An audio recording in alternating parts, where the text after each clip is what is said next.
কাজ দিয়ে আপনাকে ভাইরাল হয়ে থাকতে হবে।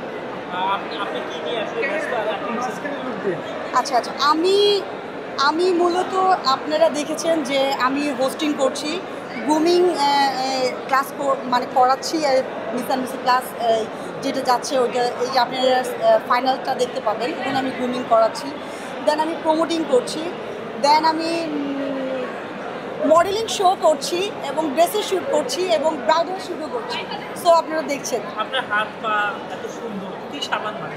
হাত পা সুন্দর না ভাই, আমি বিড়াল পালি, সেহেতু আমার অনেক প্রয়াস করা আছে। আর আমি জাস্ট মানে হাতের মধ্যে আগের চেয়ে বডি অনেক সুন্দর হয়ে গেছে, কি সাবান মানে?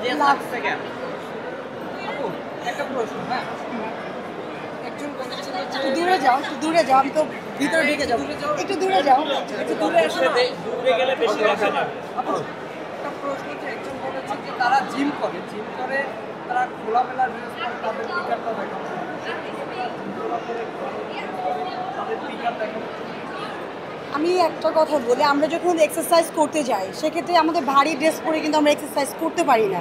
সেক্ষেত্রে আমাদের প্যান্ট গেঞ্জি এগুলো কিন্তু আমাদের একটু ছোটো আকারে হয়, কারণ আমরা এক্সারসাইজ করতে তখন প্রবলেম হয়, সাইকেলিং হোক বা যেটাই হোক। তো সেই ক্ষেত্রে এখন আমরা জিম করবো তো ছোটো ড্রেস পরে, বড় ড্রেস পরে তো আসলে জিম করা যায় না। আপনি বলেছেন, আমি একটু বলি, তাহলে মেহজাবিন ওদের কেন কমপ্লেইন আসে? মেহজাবিনের তারপর আরও যারা আছে ওনাদের আসলে কমপ্লেন কেন আসেনি আমি নিজেও জানি না। আর হলো মেহজাবিন আপু তো প্র্যাকটিস করছে না, তখন আপনারা হয়তো বা ক্যামেরা কীভাবে ধরেছেন বা দেখছেন না।